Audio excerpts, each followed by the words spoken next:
Here with Jesse, we're going to talk a little bit. I think you look at that one and I'll look at this one. No, it's the weirdest thing ever. This is the worst interview ever. So here with Jessie Burdick at CSA. Jesse's been working with me for the last year or so, trying to make me less fat, make me a better athlete. And I want to talk to him a little bit about that and about being a better athlete in general and trying to keep your nutrition in the right spot. So, addressing some of the needs I have with being a strength athlete and a thrower, I think we really hit it off basically at the Arnold this year and kind of decided that there's some different routes I needed to go to have a better career at this and reach my potential. Right. So what were some of your goals with working with me and some of your other athletes? Well, you know what I mean? I'm very lucky that, I have such a cool circle of friends that I get to meet, more and more, like world champions, et cetera, just kind of fall within the circle. And then, if I see something that I can help with, then that's what I'm here to do. That's my calling in this world and in this life. And, to help out someone, this much makes a huge difference for someone at your level. And, you were talking about and saying a lot of stuff that I dealt with when I actually dealt with Kelly Starrett, and I helped him with all of his food and stuff. You're traveling a lot, which is going to go ahead and screw with your hormones, with your insulin levels. You're trying to eat on the go. You're doing your best. You just don't know exactly how to kind of do it. And a lot of people see this as a grand problem. And what I want to do is just really try and make it very, very easy and very, very simple. And the easiest, and more than that, make it performance-based opposed to physique-based, if you will. Sure. Because, really, you and your wife kind of care what you look like. Yeah. But it's going to be, you're only going to do something, you're only going to really work out if it's going to go ahead and benefit, your athletic prowess. Right. Right? So that's kind of the basis of all this stuff, is if we can go ahead and make this a small lifestyle, something small, very palatable, very easy for you to kind of understand in little small chunks. That's going to be not a total lifestyle change. It's going to be something that you just kind of add on, and then it's going to go ahead and help your athletic, career. Now we really have something, and to you, that's going to be a benefit. Sure. So the easiest way that I've seen to do that is just to start off by basically eliminating a macronutrient, which is going to be carbohydrates. Yep. Which is just, everyone knows what a carbohydrate is. Yep. And you just stay away from it. It's kind of like a really dude diet, just eat a bunch of meat and hang out and just, you should be okay. No, what we're going to redo, have a refeed meal here and there. And what we try to do is make sure that it impacts your training and impacts your athletic life the least amount as possible. Now there's going to be, remember, in the first stage of things, there's going to be these big swings up and down. But now we got it to a thing where I don't hear from you. I actually have to call you, like, dude, how are you doing? Oh, I'm fine. I'm great. This is cool. I'm like, oh, awesome.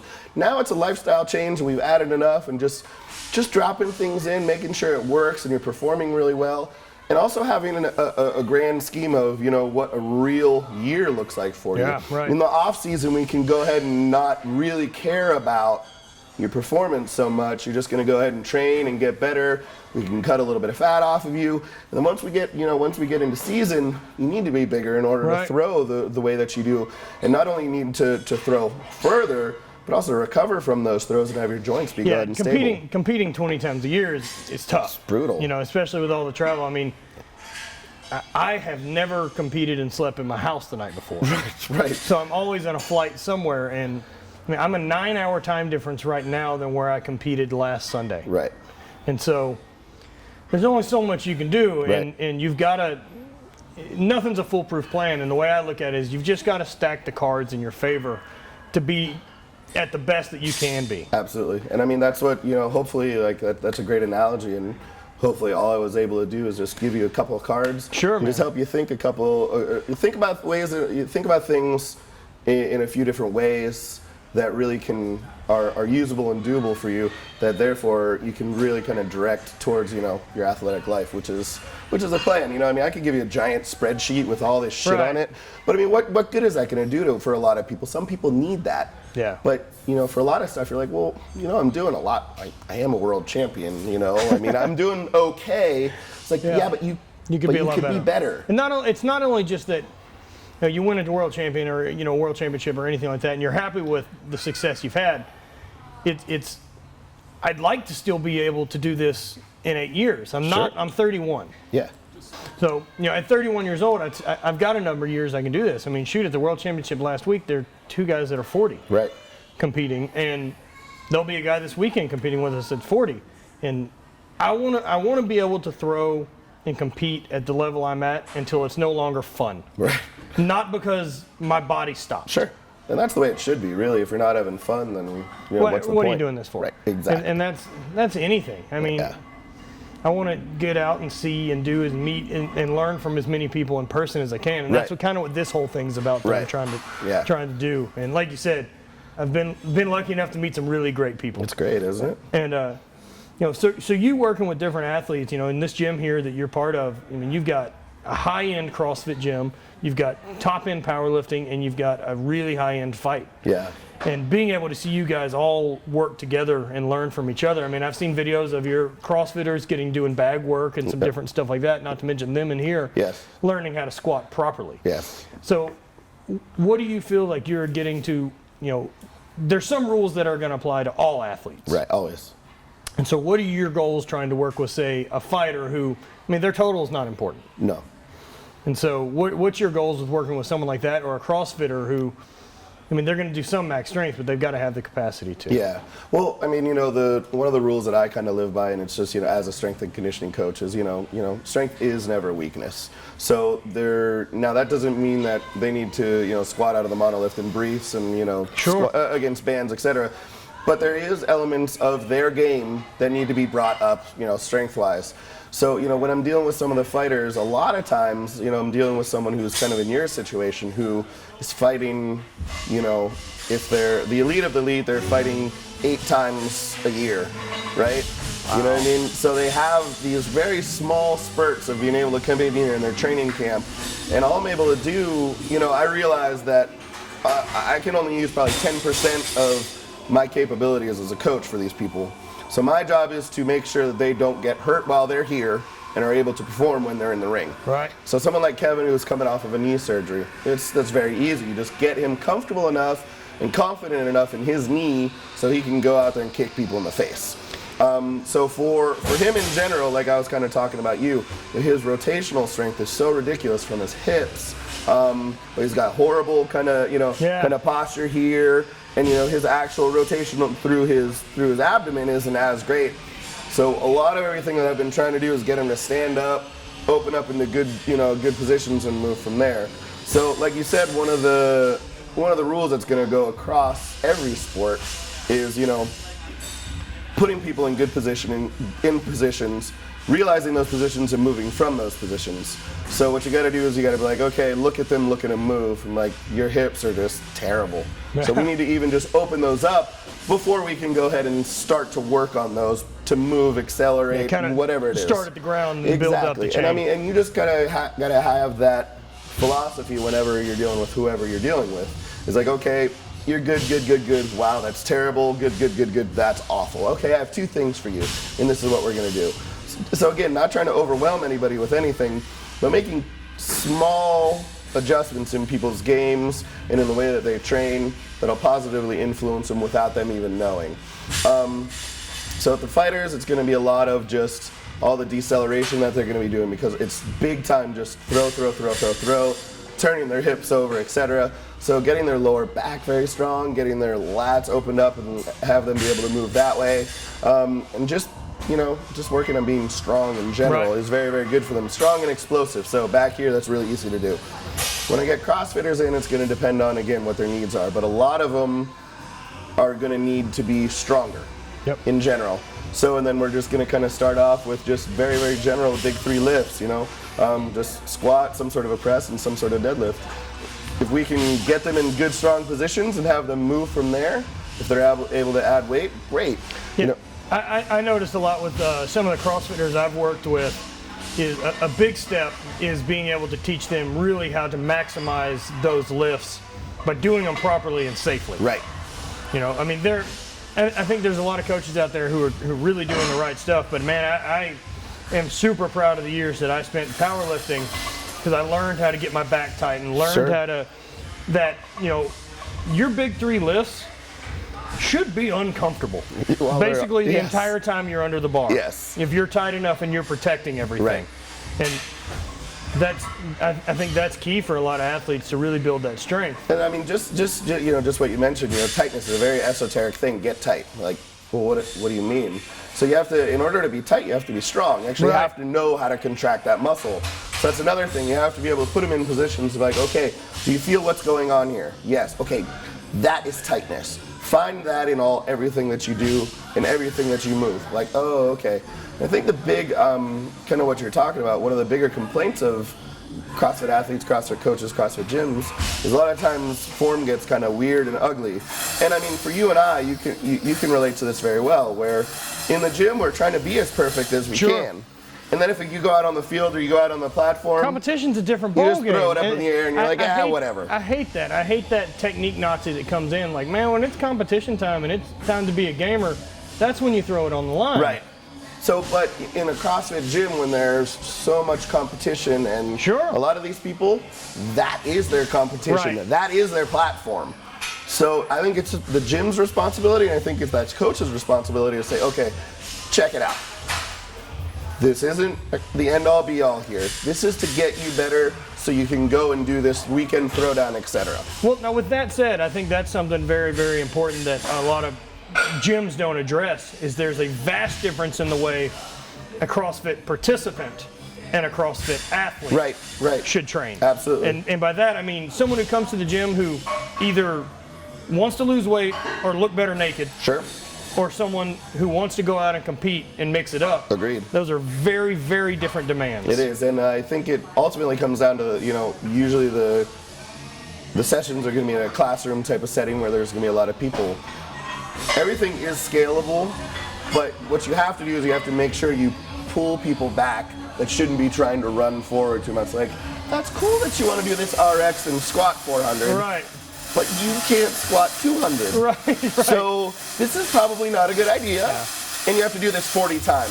Yeah. So let's think about a good weight that you can do 40 times, 100 pounds. Okay, great. Let's do that, and the next time you do that, so you can go ahead and progress it. Yeah. So that's kind of the idea of the responsibility of a coach to scale things up and down to not only meet the needs of, soccer mom, I just want to look hot, to someone, I want to be in regionals, get to the games. Right. So what do you, and kind of the vice versa of that, is you with more of a, traditional powerlifting background, you've done geared stuff and raw stuff, and, now seeing you guys get in better shape, you, Mark, and helping me. Sure. What do you think, the real benefit for, I think a lot of athletes or powerlifter athletes for a lot of times have used the crutch of being fat as something useful. And when in fact, fat's not going to contract and it's not going to lift any weight. It may change your leverages to put some different mechanical stops on things, especially in gear. Right. But as a whole and as an athlete, it's not. Right. And so how are you guys addressing that with some of the knowledge that you can take from either CrossFitters or anything? Because those guys, they're strong CrossFitters now. The CrossFitters are just, like it or not, they're strong. And they may not be competitively strong in at the highest levels of powerlifting or Olympic lifting. Right. But we just had a CrossFit girl who competed in the CrossFit Games and not 3 weeks earlier won junior nationals in the Olympic lifting. Right. So something's working here, whether you want to admit it or not. And I can probably count 10 people who walked into their first powerlifting meet, from CrossFit and Total Elite, including my girlfriend Katie Hogan, who's elite at 2 different weight classes without ever training for it. So for being in shape, I was just telling this story earlier. Like when I walked into my first powerlifting gym, they're like, how tall are you? I said, 6'2". Like, okay, you need to be 320 pounds to be a good powerlifter. You want to be a good powerlifter? Yes, you got to be 320 pounds. I was like, well, I'm 200 right now. Oh, okay, I guess if that's what I have to do in order to be, successful, I will. Over a year, I think I put on about 100 pounds. But that's also at the time when Dave Tate was eating, boxes of Snickers, and that was, it was just, that was big, man. It was the time of the dinosaurs. That's what I did when I first got into strongman. That's when Gary was, his heyday, and just everyone was just enormous. So it made a lot of sense to me, because I'm asking experts, like, what do I do? It's like, you got to get big, bro. No. Okay, well, let's get big. And it surely helps to an extent. And it does to an extent, but there was a time, and I remember it distinctly, the WPO at the Arnold, when all of a sudden, like, all the big iron guys who are at the lower end of the weight classes are beating the heaviest guys in the weight classes, and are actually beating some of the, you know, super heavyweight totals. Right. And you have Sean Frankel just shredded. You know what I mean? You have all these guys coming out of nowhere, and you're like, wait a second, what are you guys doing that's different than these people? Because you don't look like that person over there. So what people are actually realizing is you know, while being big is advantageous for, like you said, leverages and, you know, protecting your joints a little bit, it's not the end all be all to be strong. You can't flex fat. It just isn't a possibility. So there was a lot of you know, very cornered thinking in powerlifting where no, bodybuilders are just, you know, they're weak and gay. And they shave their bodies. You know, we don't care. Right. So you turn a blind eye to them and you focus on everything over here. Just get big, don't worry about it. All right, cool, that's cool. Yeah, eat McDonald's, it's good. So when lean protein and fast carbs. You win a couple of, that's the best story of all time. When you really start to open up your, you know, view of things, you're like, wait a second. There's this guy named Ronnie Coleman with 300 pounds of lean body mass who front squats 700 pounds, pulls 800 pounds. And, you know, does 11 reps with 200-pound dumbbells on the incline. Right. What is he doing that we are not doing? And a lot of it has to do with food. The guy's eating 10 times a day, you know, 50, 70 grams of protein. Fueled up, man. Exactly. So there was kind of a shift right around that time, and I don't remember what year it was, but Matt Kreslowski came out of nowhere, and a bunch of people came out, and, you know, they're taking their shirts off, and you're like, wait a second, are you in this right place? This is power, you know? So, you know, the initial part of my career, the start of it and start of Mark's career was just get huge. And I mean, Mark was a skinny kid too. Days, man. Yes, exactly. Yeah. So earlier in my career, there was a big push to be big. Yeah. And what I found out is, you know, after a while that, you know, I wasn't super comfortable. I wasn't sleeping really good. No, you feel terrible. My health wasn't awesome. And I was young, you know, and I figured, okay, well, this is what I'm supposed to do. This is what I should be doing. Then you start to kind of like, you know what, I'm gonna get a little healthier, you know, maybe start doing some aerobic work, doing some walking, more sled drags, etc. And then, you know, for everyone it's gonna be different. For me, you know, the impetus to have a lifestyle change was, you know, I had a change in, you know, my marital situation and change in, you know, with my kids. Sure. So I ended up, you know, being a single dad with 2 kids all the time.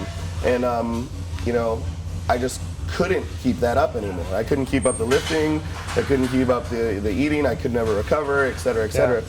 So for me, it ended up being more of, all right, I gotta set different goals.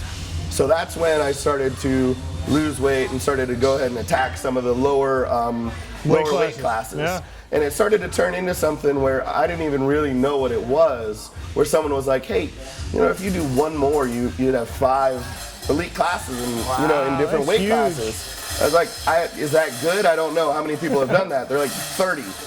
Like, oh shit, really?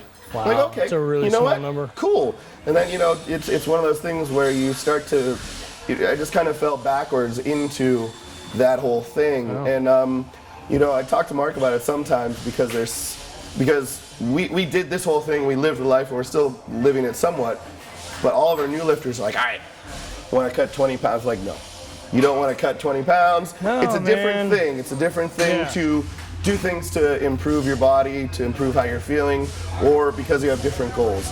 If your goals are to compete in powerlifting, just don't even worry about it until you're at a position where records are there, you know, money is there, etc. It doesn't make sense. To people, there's a couple guys I've worked with, and they're like, "Well, you know, I've got to lose 4 pounds," and I'm like, "Why? Right.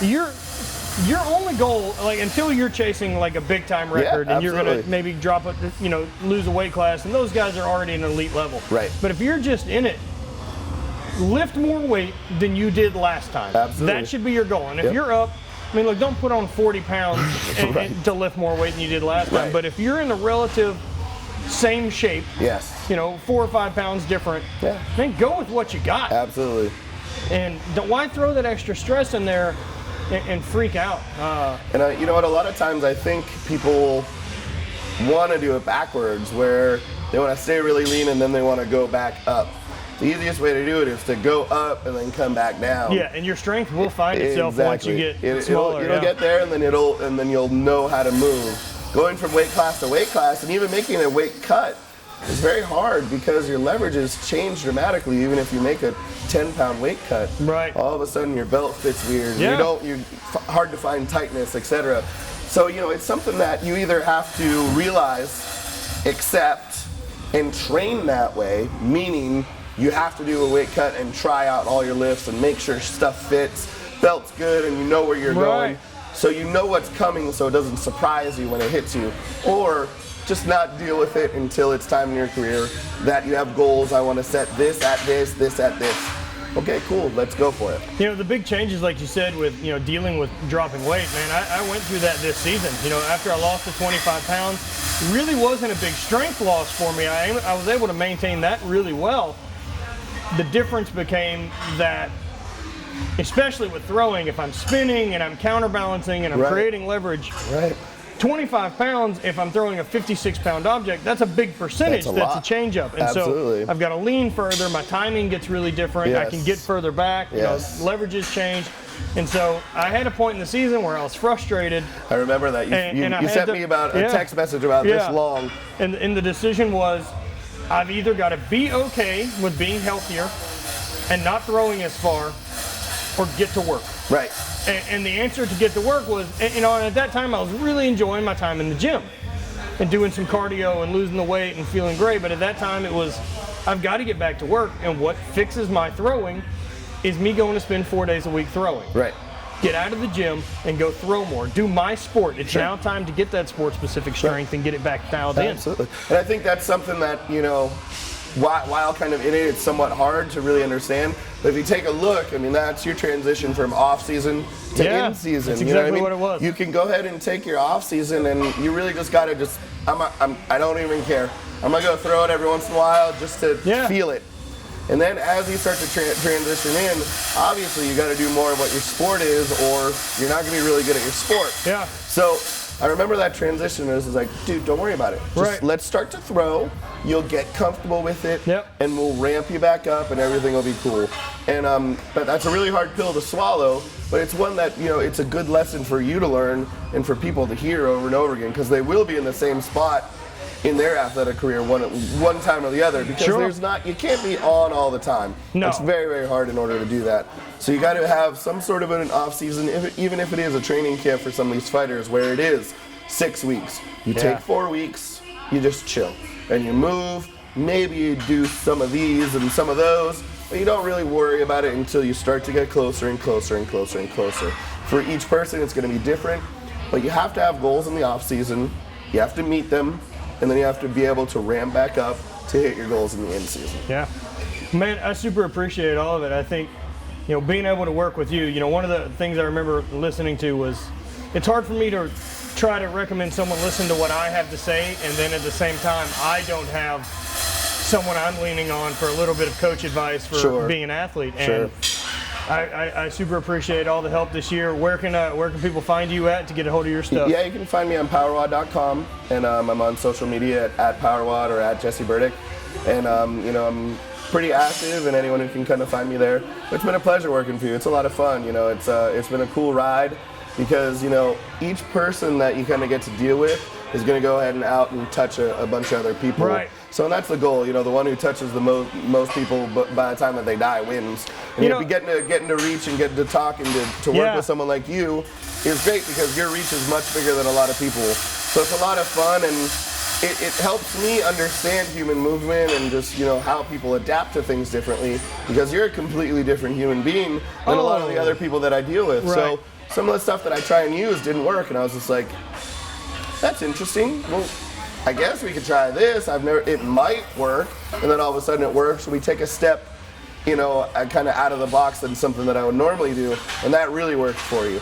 So it's been really, really interesting to get to work with really super high caliber athletes, because they're different human beings. They move differently. The body responds differently, and it's always a learning process, and that's what it's all about. It's about learning, getting better, being able to touch people, and in the end, touching the most people and wins. Yeah, man. So again, thanks for the help. Pleasure. And looking forward to keep working with you. Hopefully we can pull off some more stuff. Oh yeah, we have more world championships to win. Yeah, appreciate it, man. Awesome, man. Okay.